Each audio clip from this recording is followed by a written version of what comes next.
ওম শান্তি। আজ 8 জুলাই 2025 প্রাতঃমুরলি। ওম শান্তি। বাপদাদা মধুবন। আজ মিষ্টি মিষ্টি বাবা বলছেন, মিষ্টি বাচ্চারা, তোমাদের এই জীবন হলো অনেক অনেক অমূল্য। কেননা তোমরা এখন শ্রীমত অনুসারে বিশ্বের সেবা করছো। এই হেলকে হেভেন বানিয়ে থাকো তোমরা। তো বাবা বলছেন যে আমাদের এই যে জীবন এখন সঙ্গম যুগের ব্রাহ্মণ জীবন, এটা আমাদের বিশ্বাস জীবন, অনেক অমূল্য, অর্থাৎ হিরে তুল্য জীবন। পুরো কল্পের মধ্যে আমরা এই জন্মটা একবারই পাই, কল্পের শেষে, তাই না? আর বাবা এই আমাদের হিরে তুল্য জীবনে কি করছেন? আমাদের পতিত থেকে পবিত্র বানিয়ে দেন, আমাদের 21 জন্মের জন্য স্বর্গের বাদশাহী দিচ্ছেন।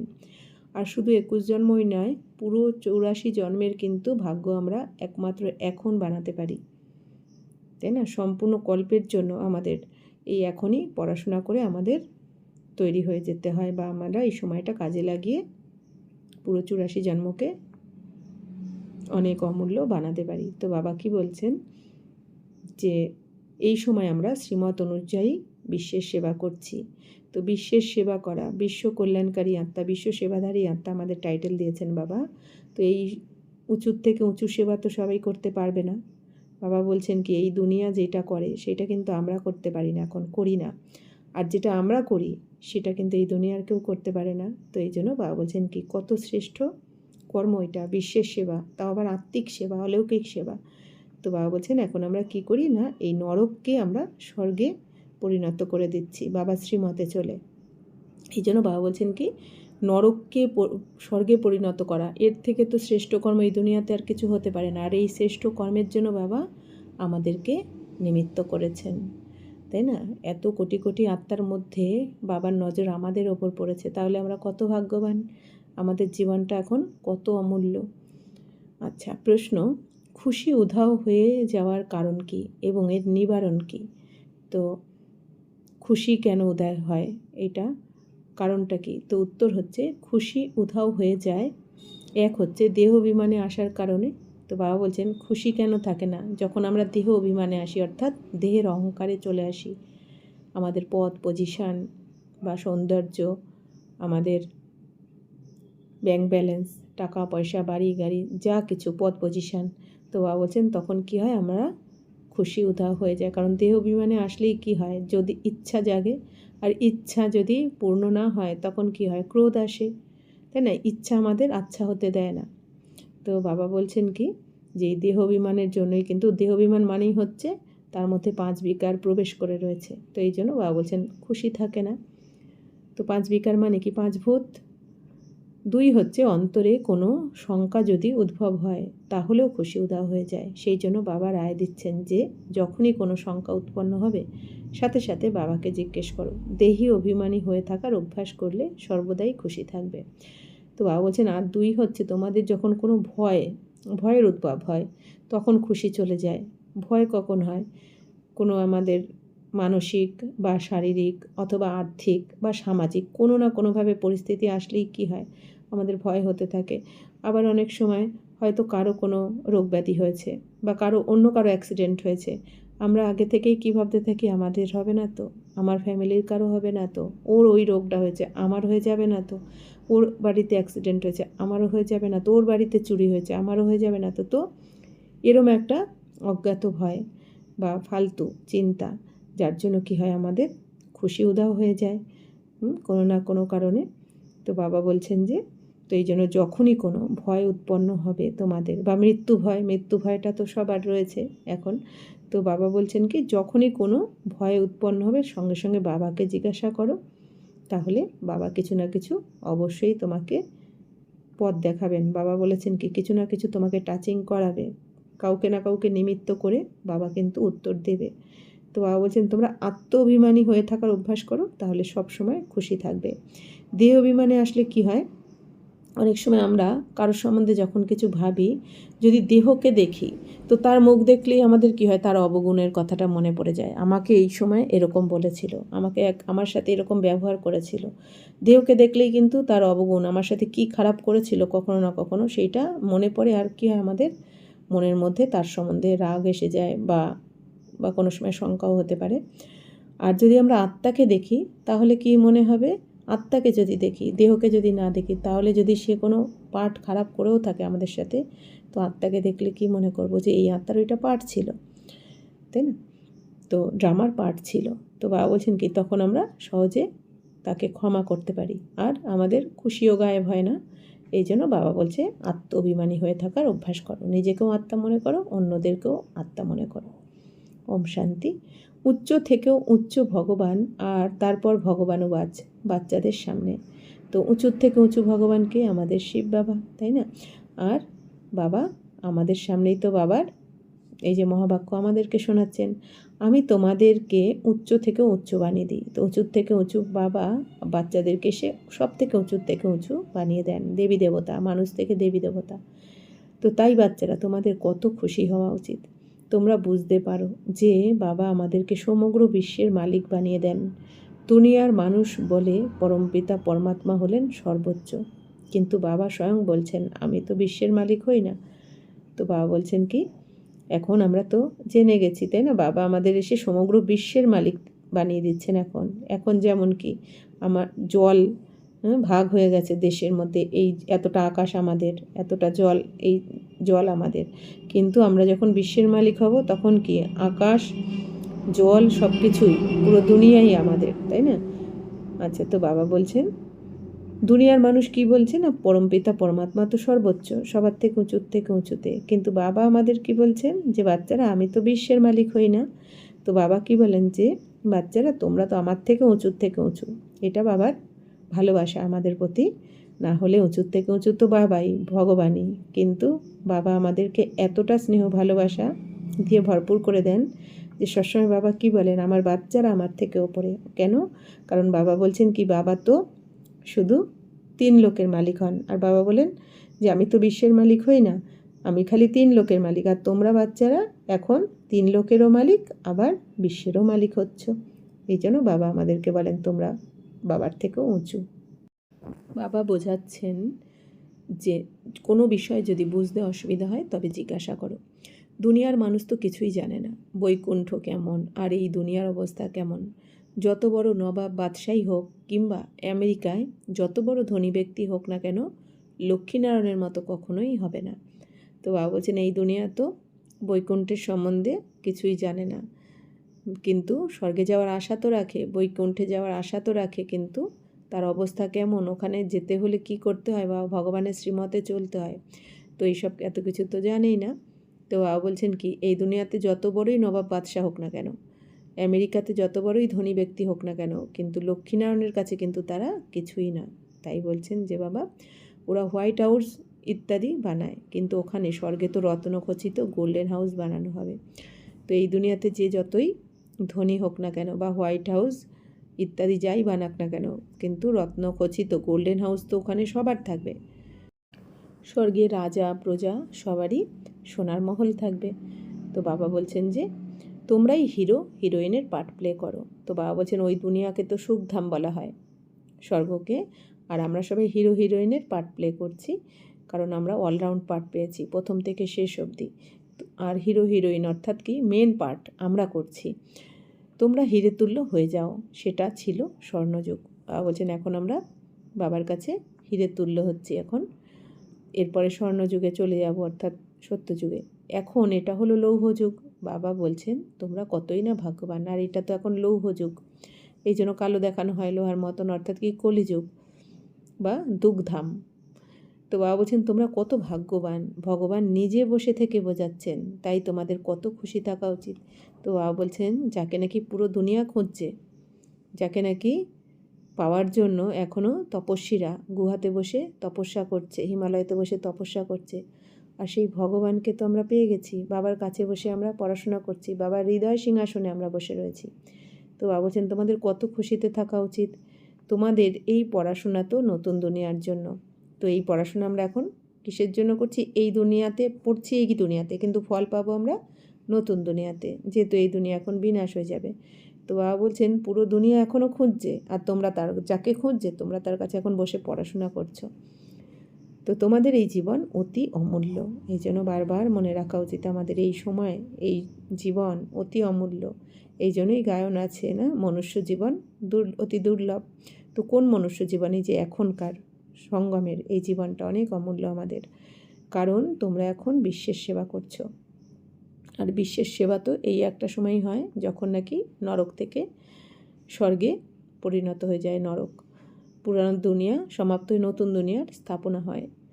তো এই সেবাটা বাবা আমাদেরকে নিমিত্ত করেছেন করার জন্য, এই জন্য আমরা অনেক অনেক ভাগ্যবান। নরক থেকে স্বর্গ বানানোর জন্যই বাবাকে আহ্বান করা হয়। তাই তো হেভেনলি গডফাদার বলা হয় বাবাকে, স্বর্গীয় বাবাও বলা হয়, কারণ বাবা এখন নরককে স্বর্গ বানানোর জন্যই এসেছেন। তো বাবা বারবার বাচ্চাদেরকে বলছেন, যদি অন্তরে কোনো রকম সংশয় আসে যার জন্য খুশি থাকছে না, তবে সেটা বাবাকে বলো।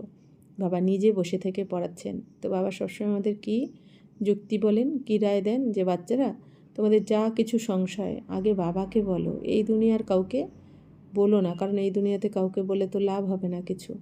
তো বাবাই তো আমাদের এখন লালন পালন করছেন, পড়াচ্ছেনও বাবা। তো বাবা বলছেন বাবাকে বলো। বাবা বলছেন আমি তো এসেছি তোমাদের সব বোঝ নিতে, আমাকে বোঝ দিয়ে দাও, আর যদি কোনো সংশয় থাকে তো সেটা আমাকে বলো, যদি খুশি থাকছে না তো সেটা আমাকে বলো, তাহলে বাবা অবশ্যই কিছু রায় দেবেন। তো বাবা বলছেন যে পড়াশোনাও করতে হবে, তার জন্য দেহ অভিমানের বশীভূত হয়ে যাও বলেই খুশি থাকে না।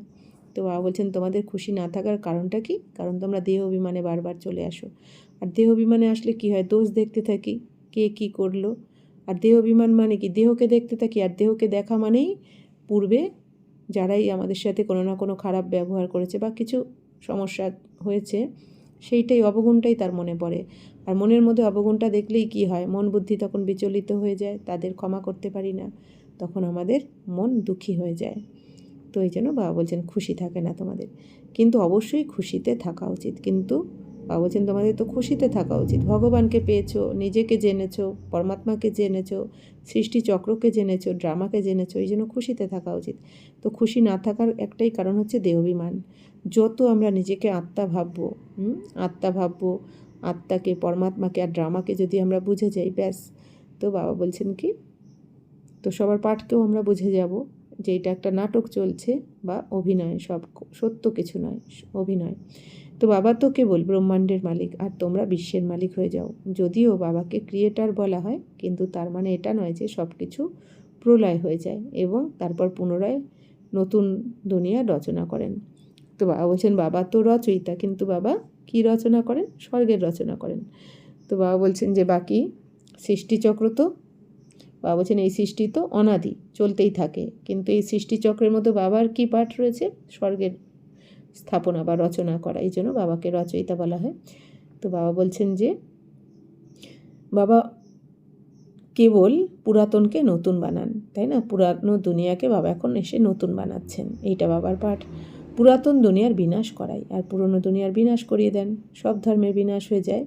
বাকি বাবা বলছেন কি প্রলয় হয় না, অর্থাৎ পৃথিবী যে ভেঙে টুকরো টুকরো হয়ে যাবে এরকম প্রলয় হয় না, বাকি সম্পূর্ণ পরিবর্তন, আমূল পরিবর্তন, মহাপরিবর্তন, তাই না। মানে স্বর্গে যা যা কিছু থাকে তার একটা কোনো এই কলিযুগে নরকে থাকে না, আর এইখানে যা কিছু আছে নরকে তমপ্রধান দুনিয়ায় তার একটা কোনো স্বর্গে থাকে না, সম্পূর্ণ পরিবর্তন। তো বাবা বলছেন যে তোমাদেরকে নতুন দুনিয়ার মালিক বানিয়ে দিই আমি নিজে কিছুই করি না, এটাও ড্রামাতেই রয়েছে। তো বাবা বলছেন যা কিছু রয়েছে ড্রামা অনুসারেই হচ্ছে, প্রতি দুনিয়াতেই আমাকে আহ্বান করে, আমি এসে পারশনাথ বানিয়ে দিই। তো বাবা বলছেন পারশনাথ অর্থাৎ কি, নারায়ণ বানাচ্ছি তোমাদের আমি এখন। তখন বাচ্চারা পারসপুরীতে চলে যায়, তাই না, বিষ্ণুপুরীতে আমরা চলে যাব। তো ওখানে কখনোই আমাকে ডাকবে না, কখনো কি বলবে বাবা তুমি এই পারসপুরীতে এসে একটু ভিজিট তো করে যাও, কখনোই ডাকবে না। তাই একটা গান আছে, দুঃখের সময় সকলেই স্মরণ করে, কিন্তু সুখের সময় কেউ করে না। তো বাবা বলছেন কি, বাচ্চারা তোমরা তো এই যে এখন আমি তোমাদের স্বর্গের সুখ দিয়ে যাচ্ছি, স্বর্গে পাঠাচ্ছি, পারস্পরিতে পাঠাচ্ছি, ওখানে গিয়ে তো তোমরা আমাকে কেউ ডাকবেই না, কেন ওখানে তো দুঃখ থাকবে না। বাবাকে আমরা ডাকবো কখন, যখন দাপর থেকে আমাদের দুঃখ শুরু হবে। যেমন এই দুনিয়াতেও কোনো বাচ্চা কখন মাকে স্মরণ করে, যখন ব্যথা পায় তখন মায়ের কথা মনে পড়ে, কারণ মা মলম লাগিয়ে দেবে, তাই না। বা যখন খিদে পায় তখন মায়ের কথা, খেলতে খেলতে বাচ্চার মনেই থাকে না মা বাবার কথা, কিন্তু যখন খিদে পায় তখন মায়ের কথা মনে পড়ে। তো বাবা বলছেন আমাদেরও তেমনি, যখন দাপর থেকে আমাদের দুঃখ শুরু হয় তখন আমাদের বাবার কথা মনে পড়ে। তো তার আগে তো আমরা কেউ স্মরণ করি না, আর বাবাও আসেন না। তো সুখের সময় স্মরণও করে না, আহ্বানও করে না। দাপর যুগে মন্দির বানিয়ে আমাকে তার মধ্যে রেখে দেয়। পাথরের নয়, হীরার লিঙ্গ বানিয়ে মন্দিরে পূজা করার জন্য রেখে দেয়। তো বাবা বলছেন এই যে রাজা বিক্রমাদিত্য সম্পূর্ণ হিরে দিয়ে শিবলিঙ্গ বানিয়ে শিব জ্যোতির্লিঙ্গম নাম দেবে, আর সোমনাথের মন্দির তৈরি করে রাজা বিক্রমাদিত্য প্রথম পুজো শুরু করবে। তাই বাবা বলছেন হীরার লিঙ্গ বানিয়ে মন্দিরে পূজা করেন। তো কত আশ্চর্যের বিষয়।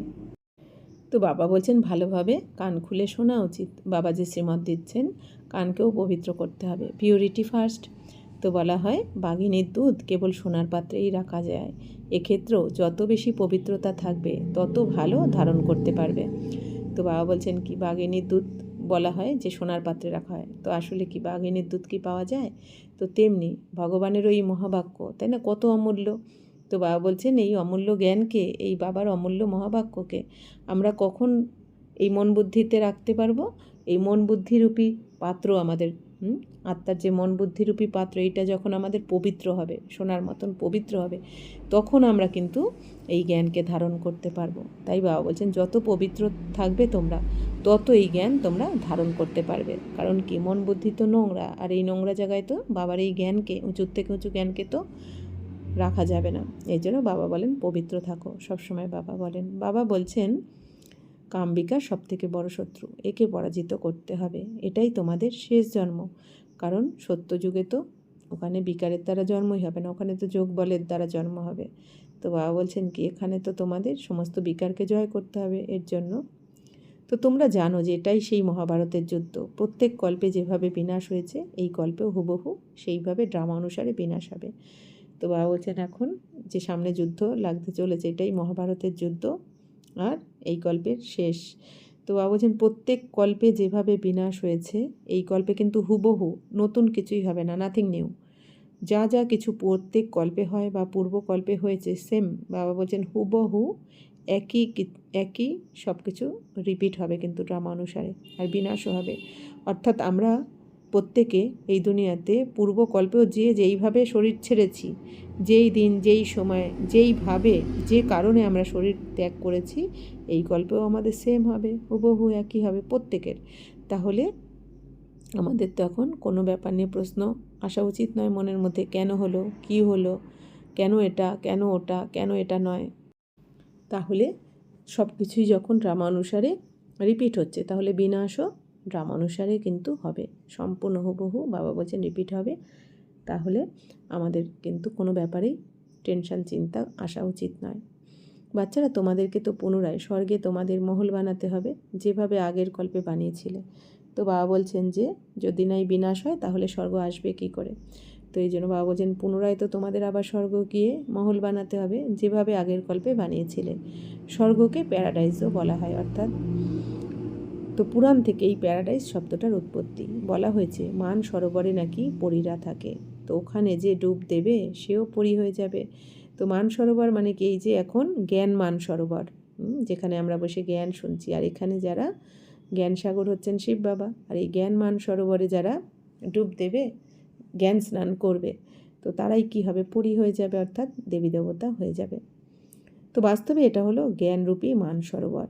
এতে ডুব দিয়ে তোমরা কি থেকে কি হয়ে যাও, যে সুন্দর শোভনীয় তাকেই পরী বলা হয়। অর্থাৎ এখানে যারা পবিত্র হবে তাদেরকেই দেবী দেবতা বলা হবে। এমন নয় যে পরীর কোনো ডানা থাকে, যেমন তোমাদের মতো পাণ্ডবদেরকে মহাবীর বলা হয় বলে ওরা পাণ্ডবদের অনেক বড় বড় ছবি, গুহা ইত্যাদি দেখিয়ে দিয়েছে।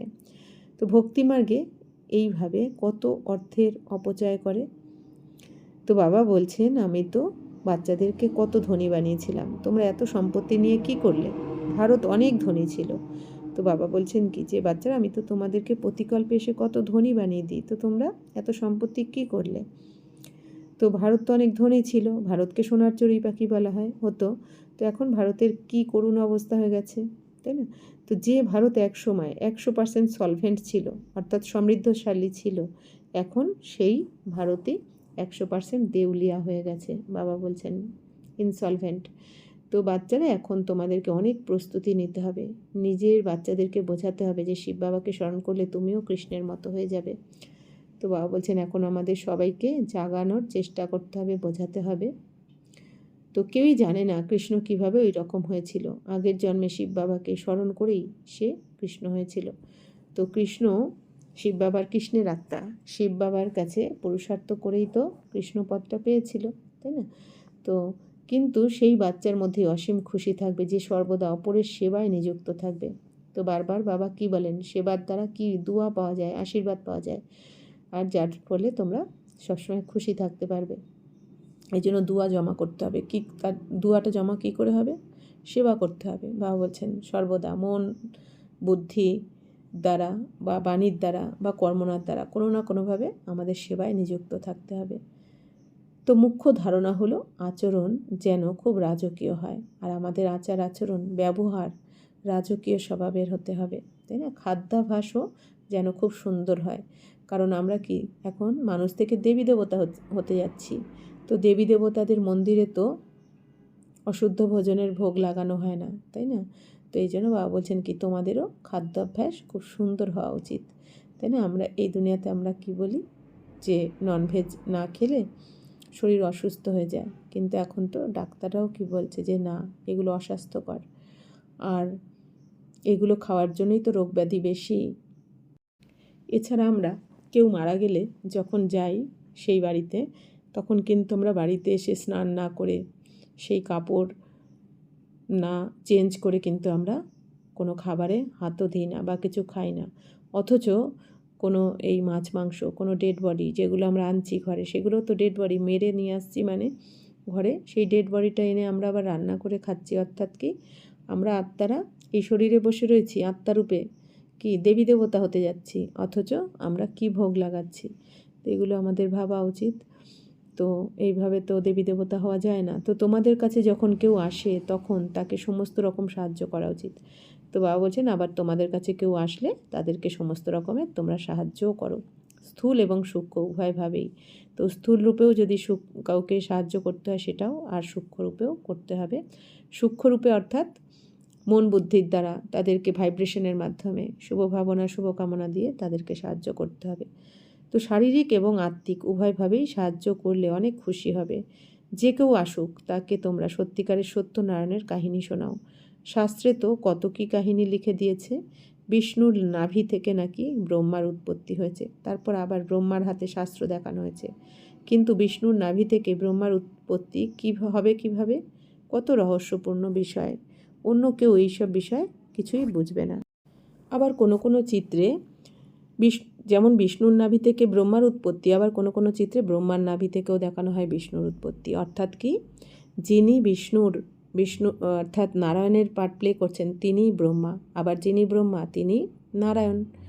বা তার মানে কি যে 84 জন্ম পরে প্রথম জন্ম শ্রীকৃষ্ণের আত্মা যে নারায়ণ হবে, সেই নারায়ণের আত্মাই কী হবে, রামের পার্টও প্লে করবেন, নিমায়ের পার্টও প্লে করবে, আবার অন্তিম জন্মে অর্থাৎ 84তম জন্মে ব্রহ্মার পার্টও প্লে করবে।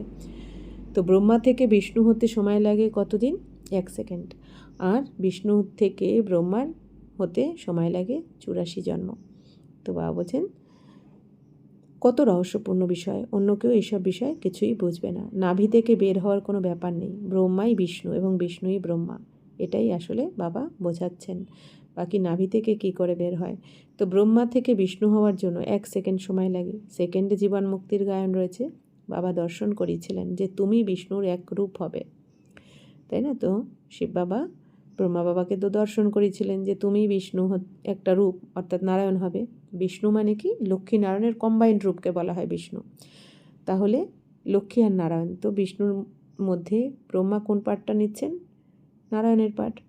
তো সেকেন্ডের মধ্যে নিশ্চিত হয়েছিলেন, আর ব্রহ্মা বাবা সেকেন্ডেই নিশ্চিত হয়ে গেছিলেন, আর সঙ্গে সঙ্গে বাবার শ্রীমতে চলতেও শুরু করেছিলেন 100%। তো বিনাশের দৃশ্য দেখিয়েছিলেন। তো আগে তো কলকাতাতে রাজার হালে থাকতেন, কোনো সমস্যাই ছিল না, অত্যন্ত রয়্যাল থাকতেন। ব্রহ্মা বাবার কথা বলা হচ্ছে। বাবা এনার মধ্যে অর্থাৎ ব্রহ্মা বাবার শরীরে প্রবেশ করার সঙ্গে সঙ্গে সব কিছু ত্যাগ করে দিয়েছেন ব্রহ্মা বাবা। ভাট্টি তো হতেই হতো, তোমরাও সব কিছু ত্যাগ করেছিলে, নদী পেরিয়ে ভাট্টিতে এসেছিলে, কত কিছুই না হয়েছিল, কিন্তু কাউকে পরোয়া করনি। বলা হয় কৃষ্ণের জন্য পালিয়ে গেছিল। কেন? কৃষ্ণ নাকি তাদেরকে পাটরানি করেছিল।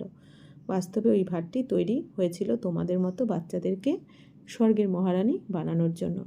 তো শাস্ত্রে তো কি না কি লিখে দিয়েছে। তো বাবা বলছেন এই যে কৃষ্ণের জন্য গোপগোপীরা পালিয়ে এসেছিল, এইটা অনেক সময় শাস্ত্রে লেখা রয়েছে, দেখানো হয়।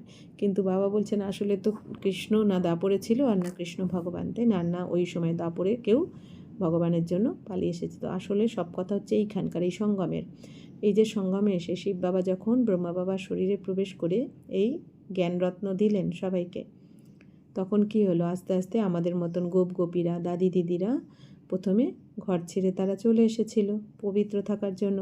তারা তো কাউকে পরোয়া করেনি। তো তাদেরই কথা আবার শাস্ত্রে গিয়ে লেখা রয়েছে। তারা লিখে দিয়েছে কি কৃষ্ণের জন্য পালিয়ে গেছিল। আসলে কৃষ্ণের জন্য নয়, শিব বাবার জন্য তারা এসেছিল, ভাট্টিতে সমর্পণ হয়ে গেছিল। তাই বাবা বলছেন যে পালিয়ে যাওয়ার কোনো ব্যাপার নেই, আগের কল্পেও গালাগাল শুনেছিলে, বদনাম হয়েছিল।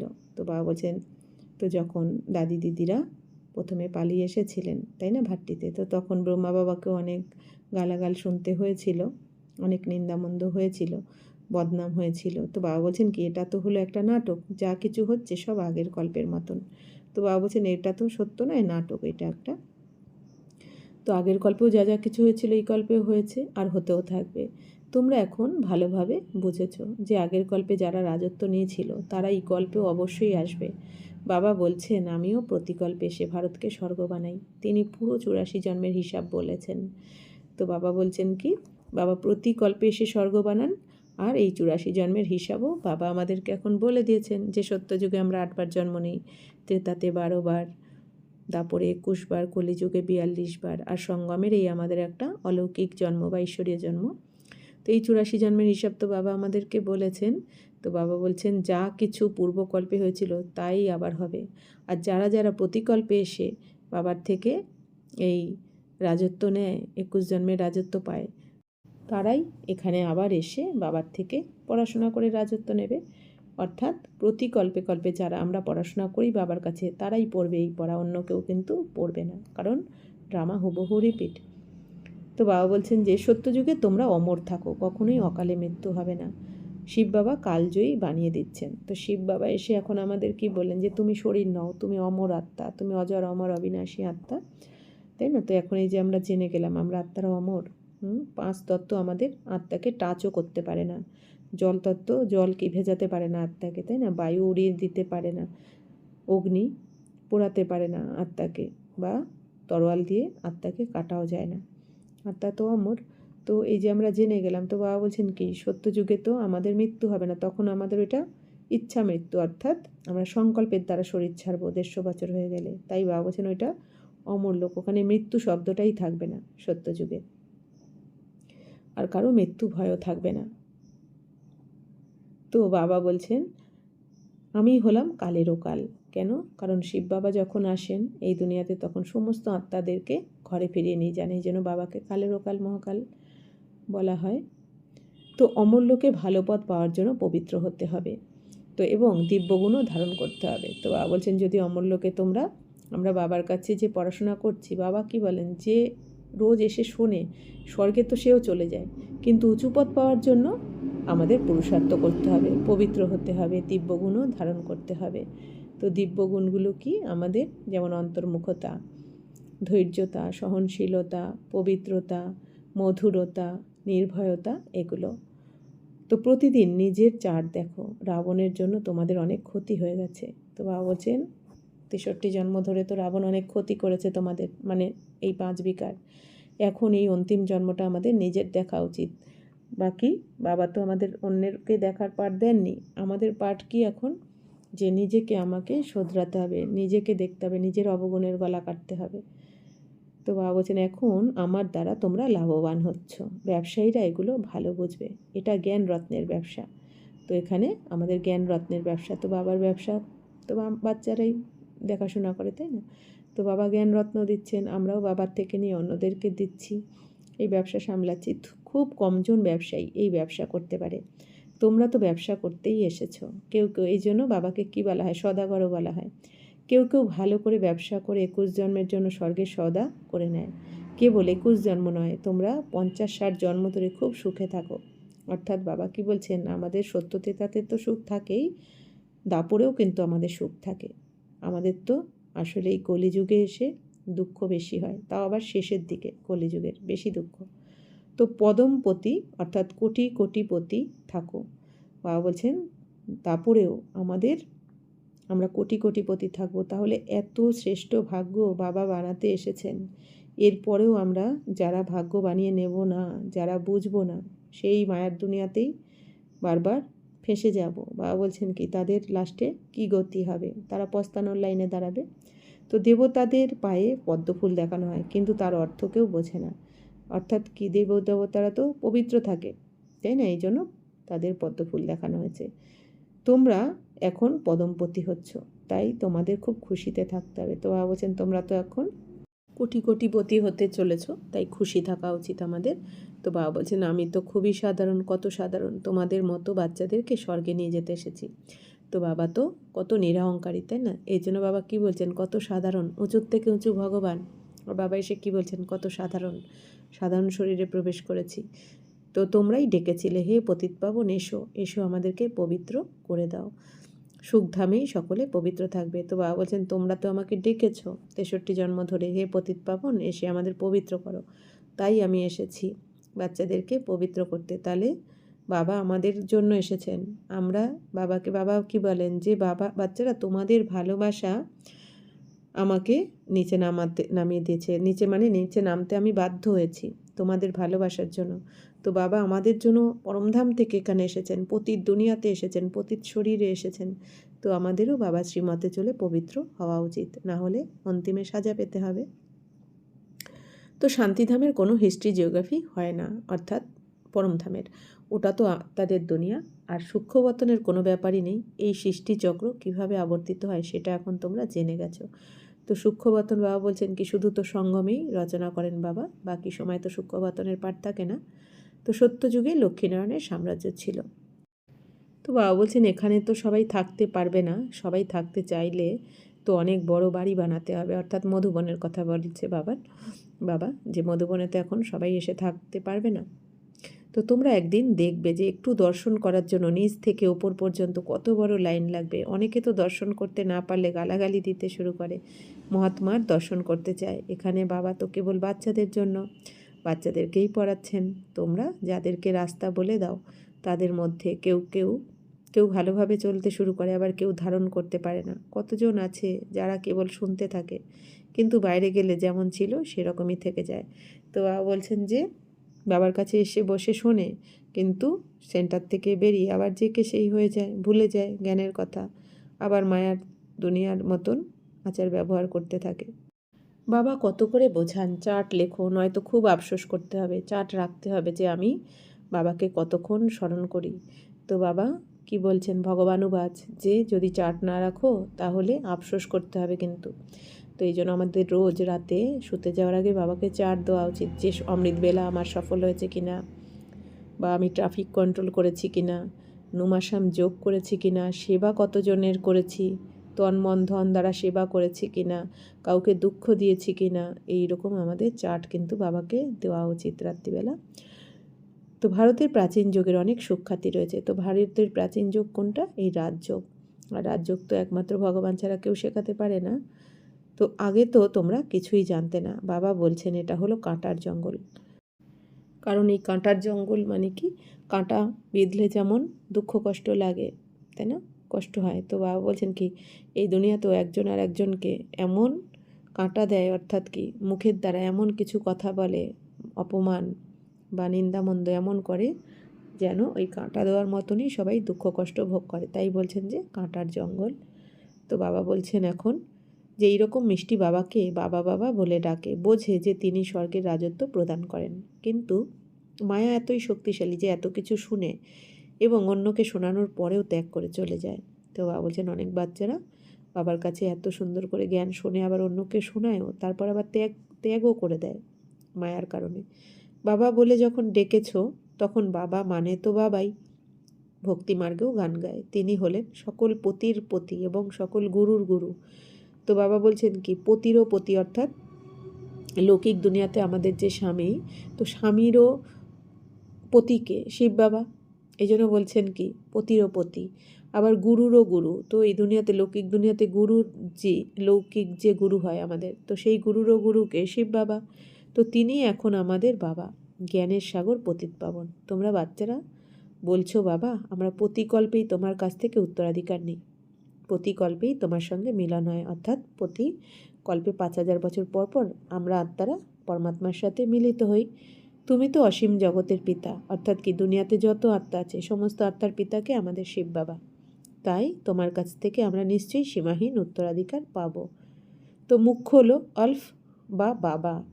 তো আলফ মানে কি বাবা, বাবাকে স্মরণ করতে হবে। এই আলফ কথাটার মধ্যেই বে বা বাদশাহী কথাটা রয়েছে। তো বাবা কি বলেন, এখন বাবাকে স্মরণ করো আর বাদশাহী অর্থাৎ স্বর্গকে স্মরণ করো তোমাদের, বা 84 চক্রকে স্মরণ করো। বাবা মানেই কি উত্তরাধিকার। তো বাবা এসে আমাদের প্রথমে কোন উত্তরাধিকার দেন? সুখ, শান্তি, জ্ঞান, গুণ, শক্তি, এই উত্তরাধিকার দেন। আর এই উত্তরাধিকার নিয়েই আমরা তারপরে কি নিজেদের যোগ্য বানিয়ে স্বর্গের উত্তরাধিকারও পেয়ে যাই বাবার থেকে। अच्छा, मीठे मीठे सिक्के लदे बच्चों प्रति मात पिता बाप दादा का याद प्यार और गुड मॉर्निंग। रूहानी बाप की रूहानी बच्चों को नमस्ते। हम रूहानी बच्चों की रूहानी बाप दादा को पदम गुना नमस्ते नमस्ते नमस्ते। थैंक यू बाबा, शुक्रिया। ধারণার জন্য মুখ্য সার। 1. স্থূল কিংবা সূক্ষ্ম সেবা করে অপার খুশির অনুভব করতে হবে এবং করাতে হবে। আচার আচরণ এবং খাদ্যাভ্যাসে অত্যন্ত রয়্যালটি রাখতে হবে। তো বাবা বলছেন যে তোমরা স্থূল রূপেও সেবা করো সবাইকে, আর সূক্ষ্ম সেবাও করো মন বুদ্ধির দ্বারা, তাই না? শুভ ভাবনা শুভকামনা দিয়ে করে অপার খুশির অনুভব করো এবং করাও। আর আচার আচরণ বাবা বলছেন খাদ্যাভ্যাস তোমাদের অত্যন্ত রয়্যাল হওয়া চাই, যেহেতু আমরা এটা ব্রাহ্মণ জন্ম, বিশেষ জন্ম, ঈশ্বরীয় জন্ম, আর ভবিষ্যতের দেবী দেবতা পদে যাচ্ছি আমরা। তো অমরলোকে উচ্চ পদ পাওয়ার জন্য পবিত্র হওয়ার সাথে সাথে দিব্য গুণও ধারণ করতে হবে। তো বাবা বলছেন অমরলোকে তো উচ্চ পদ আমরা পাবো, তার জন্য আমাদের পবিত্র হতে হবে আর দিব্য গুণও অবশ্যই ধারণ করতে হবে। নিজের চার্ট দেখতে হবে যে আমি কতক্ষণ বাবাকে স্মরণ করছি। তো রোজ রাতে বাবা কি বলছেন, চার্ট দাও। তো অবিনাশী জ্ঞান রত্নের উপার্জন কি জমা করছি? তো এই যে বাবার থেকে রোজ অবিনাশী জ্ঞান রত্ন নিচ্ছি, তো এটা জমা করছি কি? শ্রবণেন্দ্রিয়কে কি পবিত্র করেছি যার মাধ্যমে জ্ঞান ধারণ হতে পারে? তো বাবা কি বলেন আমাদের, খারাপ শুনবেও না খারাপ বলবেও না। তো খারাপ শুনলে কি হয়? যদি পরনিন্দা পরচর্চা শুনি তাহলে তো যোগ লাগবেই না, যোগে বসলে সেই কথাই মনে পড়বে। তো তার মানে কি আমি কানকেও অপবিত্র করেছি। এই জন্য বাবা বলছেন জ্ঞান শোনো, জ্ঞানের কথা শোনো, তবেই তোমাদের কানও পবিত্র হয়ে যাবে, জ্ঞানও ধারণ করতে পারবে। বরদান, সেবা করতে করতে স্মরণের অনুভবের রেস করে সদা লাভলীন আত্মা ভব। বাবার স্মরণে থাকো, আর স্মরণ করলে যে প্রাপ্তিগুলি হয় সেই প্রাপ্তির অনুভূতিগুলিকে আরও বৃদ্ধি করতে থাকো। তো বাবা বলছেন বাবার শ্রীমতে চলো, বাবার স্মরণে থাকো, আর স্মরণ করলে যে প্রাপ্তি হবে বাবার থেকে, তো সেই প্রাপ্তির অনুভূতি আমাদের করতে হবে যে কি কি পেলাম আমি বাবার থেকে। যেই প্রাপ্তি একমাত্র বাবা ছাড়া এই দুনিয়ায় কেউ করাতে পারে না, তাই না? আত্মাকে একমাত্র পরমাত্মা ছাড়া কেউ তৃপ্ত করতেই পারে না। তো এই জন্য আমাদের বাবার থেকে যে প্রাপ্তি হচ্ছে তার অনুভূতিগুলোকে বাবা বলছেন আরও বৃদ্ধি করো, থেমে থেকো না, একটুখানিতেই বাবা বলছেন সন্তুষ্ট হয়ে যেও না। এর জন্য এখন বিশেষ সময় আর অ্যাটেনশন দাও, আর যার দ্বারা বোঝা যাবে যে এরা হলো অনুভবের সাগরে হারিয়ে যাওয়া লাভলীন আত্মা। অর্থাৎ আমাদের বাবার থেকে যে প্রাপ্তি হয়েছে সেটা আমাদের চিন্তন করা উচিত, যে আমরা এতদিন কী ছিলাম, এতদিন তো ইচ্ছার পেছনে দৌড়েছি আর ডেকেছি বাবাকে, পাইনি, ভগবানকে খুঁজেছি পাইনি, আর এখন আমরা নিজেকে জেনেছি, আমাদের বাবার পরিচয় জেনেছি, ভগবানকে পেয়েছি, আর ঘরের ঠিকানাও জেনে গেছি, তাই না? তো এখন আমরা এতদিন অনাথ ছিলাম, এখন সনাথ হয়ে গেছি, বাবাকে পেয়েছি, ঘরের অ্যাড্রেস জেনেছি শান্তিধামের। তারপর বাবা জ্ঞান দিচ্ছেন, কর্মের গতির জ্ঞান দিয়েছেন, ড্রামার জ্ঞান দিয়েছেন। আর বাবার যে ড্রামার জ্ঞান দিয়েছেন, এই ড্রামার জ্ঞান পেয়ে তো আমরা আমাদের সম্পূর্ণ টেনশন ফ্রি হয়ে গেছি, তাই না? সম্পূর্ণ 84 চক্রকে যখন জেনে গেলাম, 84 জন্মকে, তখন তো এখন আমরা বুঝে গেছি যে এটা তো একটা নাটক আর আমরা সবাই অভিনেতা। এই জন্য এখন আমাদের কি কোনো ব্যাপারে আর হতাশ হই না, আমরা নিরাশ হই না। তো বাবা বলছেন প্রাপ্তিগুলোকে তোমরা অনুভব করো আর বৃদ্ধি করো। কি কি পেয়েছি সেই লিস্ট বানানো আমাদের উচিত। তো বাবা বলছেন, আর এর দ্বারা বাবা বলছেন কি, এতে অ্যাটেনশান দাও তোমরা। এখন যত অ্যাটেনশান দেবো যে কী কী পেয়েছি, কী কী প্রাপ্তি হয়েছে, তো তাহলে কী হবে, বাবা বলছেন তোমরা অনুভবের সাগরে হারিয়ে যেতে পারবে। অর্থাৎ বাবার ভালোবাসাতে আমরা সমাহিত হতে পারবো, আর অন্যরা অনুভব করতে পারবে যে এরা হলো ভগবানের সন্তান, আর এরাই অনুভবের সাগরে হারিয়ে যাওয়া লাভলীন আত্মা। তো যেরকম পবিত্রতা, শান্তির বাতাবরণের অনুভব হয়, সেই রকম লগনে মগন থাকা শ্রেষ্ঠ যোগী এই অনুভব হবে। তো বাবা বলছেন পবিত্রতা, শান্তির ভাইব্রেশনেরও যেমন অনুভব হয়, তো তেমনি লগনে যারা মগন থাকে, তো সেই শ্রেষ্ঠ যোগী এটাও অনুভব হবে। আমরা যে শ্রেষ্ঠ যোগী, বাবার লগনে, ভগবানের লগনে মগ্ন থাকি, এটাও সবাই অনুভব করতে পারবে। তো নলেজের প্রভাব তো আছে, কিন্তু যোগের সিদ্ধি স্বরূপেরও প্রভাব হবে। তো বাবা বলছেন নলেজের তো প্রভাব রয়েছে আমাদের মধ্যে, আমরা তো নলেজটা নিচ্ছি, জ্ঞান বা থিওরি তো আছেই আমাদের মধ্যে, এছাড়া আমাদের যোগ অর্থাৎ কি প্র্যাকটিক্যালে সিদ্ধি স্বরূপ যে হয়ে গেছি, তো তারও প্রভাব হবে। সেবা করতে করতে স্মরণের অনুভবে ডুবে থাকো, স্মরণের যাত্রার দ্বারা অনুভবের রেস করো। তো বাবা বলছেন সেবা করতে করতে স্মরণও করতে হবে, বাবার স্মরণে ডুবে থাকতে হবে, অর্থাৎ সেবা আর স্মরণের মধ্যে যাতে ব্যালেন্স থাকে। তো স্মরণের যাত্রার দ্বারা বাবা বলছেন অনুভবের এখন রেস করো তোমরা। স্লোগান, সিদ্ধিকে স্বীকার করে নেওয়া অর্থাৎ ভবিষ্যতের প্রারব্ধগুলিকে এখানেই সমাপ্ত করে দেওয়া। তো বাবা বলছেন কি, সাফল্য আমরা তো সেবা করে, তাই না, তন্মন ধন দ্বারা সেবা করে বা পুরুষার্থ করে যখনই আমরা সিদ্ধি অর্থাৎ সফলতা প্রাপ্ত করি, তো সেটাকে আমরা স্বীকার করে নিই। কেউ আমাদের নাম করলো, সুনাম করলো, তো সেটাকে স্বীকার করা মানে কি, অর্থাৎ ভবিষ্যতের প্রারব্ধগুলিকে এখানেই সমাপ্ত করে দেওয়া, অর্থাৎ কি কাঁচা ফল খেয়ে নেওয়া, তাই না। তো বাবা বলছেন কি, স্বীকার করো না কোনো সফলতাকে, বাবাকে, অর্থাৎ আমি তো করছি না, আমরা কে করাচ্ছেন, কে শিব বাবা, ভগবান করাচ্ছেন। তো বাবাকে অর্পণ করা উচিত আমাদের। আমরা যদি নিজেরা স্বীকার করি, অর্থাৎ কি ভবিষ্যতের প্রারব্ধ এখানেই সমাপ্ত করে দিচ্ছি আমরা। ওম শান্তি।